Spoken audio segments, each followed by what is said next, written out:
It's so hot, he's dying right now. Like 5 minutes, this little fatso is out of breath and panting.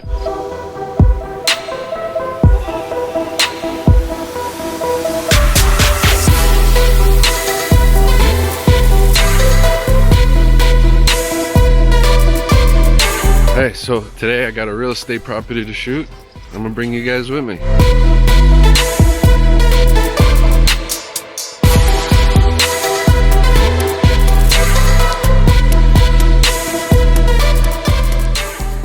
Give me everything, yeah. I need everything. I need all of So yeah, I'm on my everything, way to yeah. film a real estate property right now.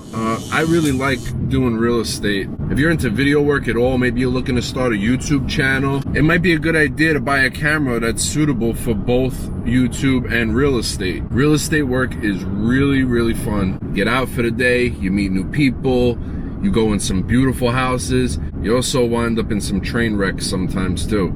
That ain't so fun. But overall, I love shooting real estate. So it's just something to think about, man. If you do video work, real estate is a great gig. Of course, you have to get a gimbal. I don't recommend doing real estate without a gimbal. You know, you want to come across as professional as possible. I started off on my Sony a7 III, and when I sold it and picked up the a6400, I was a little worried that an APS-C camera wouldn't get good results for real estate, being that majority of houses are poorly lit, but I was wrong. The a6400 and the Weeble Lab are a phenomenal combination to do real estate properties with. I've been nothing but pleased with the work. My clients haven't noticed the difference, and everything is working pretty great. It's small, it's light, it's compact, so you can get that whole setup, you know, without a lens for say about 1,400 bucks. That's not bad to start a business. You can make that back in a few gigs. There you go, camera and gear paid for. Of course you need a lens, and for real estate and the Sony a6400,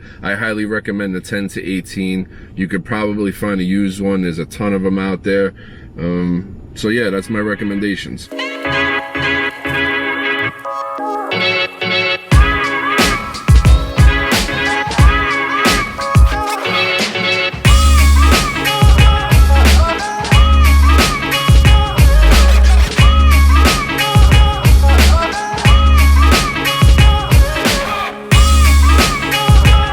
Now, one thing to keep in mind when you do this real estate thing, it's not all rainbows, unicorns, and smiles. You get some really annoying homeowners that just won't get out of your way. Get some hoarders. Sometimes you got to do cleanup jobs. Me personally, I refuse to do major cleanup jobs. If I have to shift a few things around, that's fine. But your job is to go there, film the property, get your butt home, edit that property to the best of your abilities, and get the final product out to your client. You're not there to clean up or rearrange people's houses to an extreme. You know, sometimes you go somewhere, there'll be a cup or, you know, a pillow out of place, or maybe the dining room table will look better, you know, 5 feet to the right. You go out on the back deck, there's some leaves out there, you say, hey, can I have a broom real quick, and you knock them off. Something that takes 2-3 minutes, no problem. But I've seen situations where the realtors that I work for actually have to go in the property hours beforehand and kind of rearrange the entire house. I mean, spend hours on it, and that's not their job. You know, these adults need to know how to clean their own damn house. So you do get situations where it can be uncomfortable or annoying, or something that, you know, I'm not in the mood for this today. I came here to shoot. I got another property right after this. I don't got time for this. Or the client wants to talk your ear off. You know, people are people. You've been around people. You are people. You're annoying too. Everybody has their little things. So you can't really blame them. And, you know, on top of that, you have to realize that these people are letting a stranger into their house, into their bedrooms, into their closets, their bathrooms. So people are going to be a little standoffish maybe to you. You're a stranger, you're in the house, and who knows? So you have to remember, respect the house, respect the client. Don't dirty up their house. If you go outside, you walk in mud or something like that, don't walk back in the house, take your shoes off. These are little things they have to keep in mind. Sometimes you go into a really, really spectacular house, and it'd probably be best to throw on those little paper elastic booties that go over your sneakers so you don't dirty people's floor. All right, I'm like sacrificing air conditioner over here so the AC isn't blowing into the microphone and you guys don't have to deal with that. So I'm gonna get to this shoot right now, and yeah, all right, let's hit the property. What's up? See, that's the extra effort I was talking about. That there is Carl Will. That's a good guy. He is part of McAteer and Will with Keller Williams. Ain't that right, Carl? That's right. I was telling my viewers how sometimes we gotta come into these houses and do a little extra. Yeah, a little beautification. Yeah. A little beautification, you know? Also, I'm assuming there's no AC in here either. I don't think so, no. Oh, Jesus. So. I'm glad I wore shorts. Whoa. Whew. It's like a sauna in here. It is warm skin. Oh boy. It is warm skin. Wow. Nice design inside though, nice woodwork. I'm already dying. There you go, bud. That would be my position. Oh, I could put this in my underwear. So you always want to do a walkthrough of the house before you get your gear ready. Just kind of get a visual aid of what you want to do. It's like a perfect Airbnb. It is a perfect Airbnb. Interesting scent. Anybody want to open up a Airbnb in the Poconos, Pennsylvania? Go see Carl Will at McAteer and Will Estates. That's right. MWestates.com. There's the plug. Sometimes you gotta do extra work here. Oh, my shorts are so tight. My shorts are so tight. Oh my God, my shorts are so tight. Hold this. Satanic. He did it. He did it. Got it. This is how you get fake drone shots.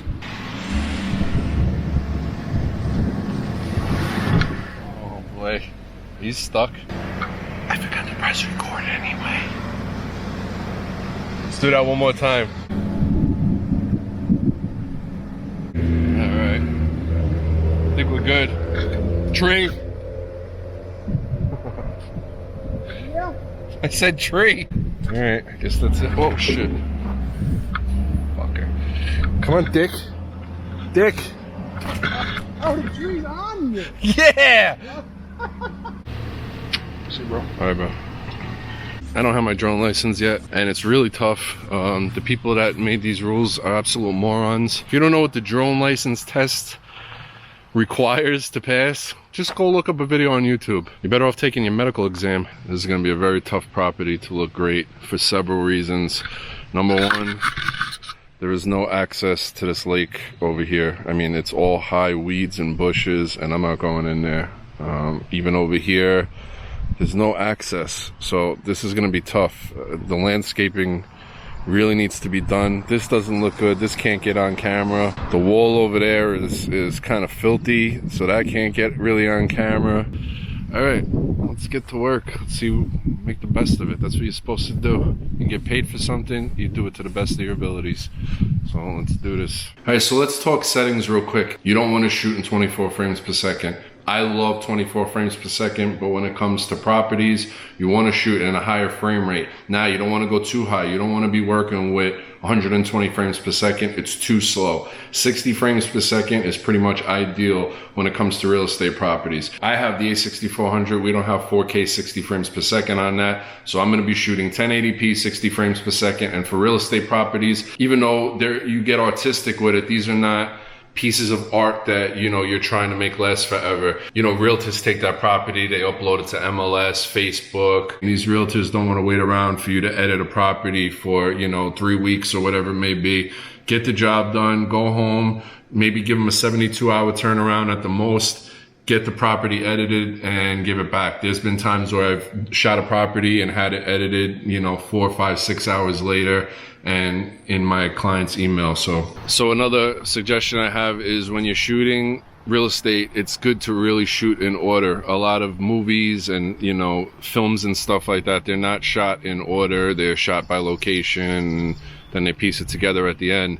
But when it comes to real estate, I feel like it speeds up your workflow afterwards in post. You don't want to, you know, start with an upstairs bedroom and then go into the living room, and then all of a sudden you're in a bathroom and then the kitchen. You kind of want to work your way through the house as if the person viewing the video is taking their own little personal tour of the house. They just want to sit back, watch, relax, and understand what's going on. And when you shoot an order, it's 10 times easier to edit. Also, one more tip that I'm going to give you guys is only press record right before you go into the room.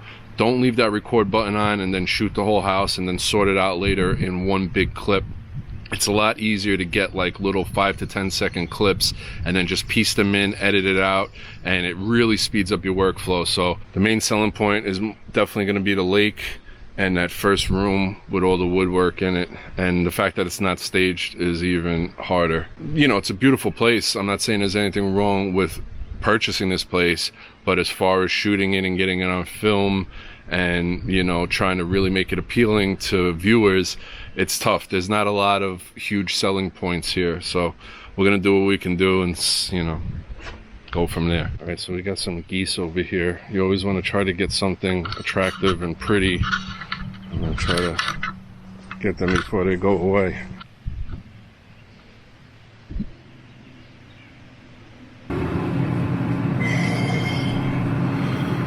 Oh my God, it's so hot in here.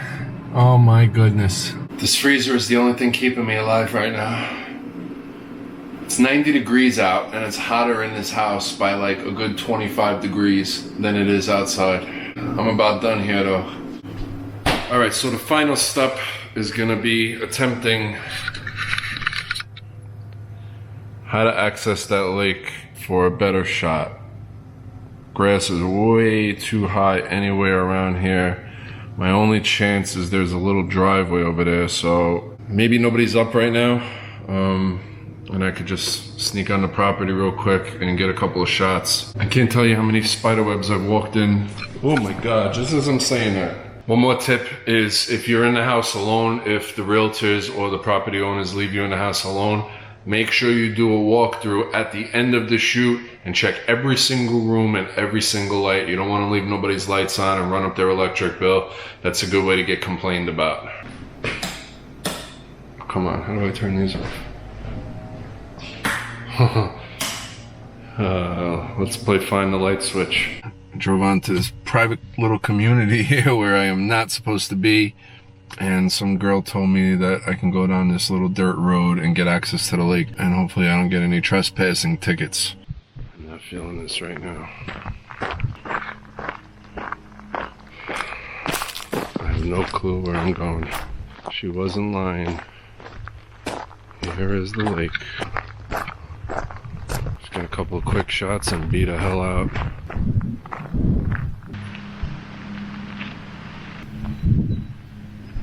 Look at these little crabs.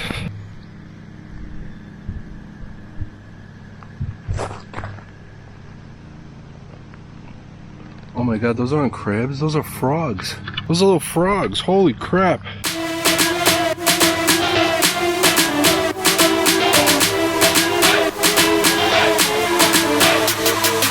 Like hundreds of tiny little frogs and tadpoles. I think those are tadpoles. I don't know my tadpoles.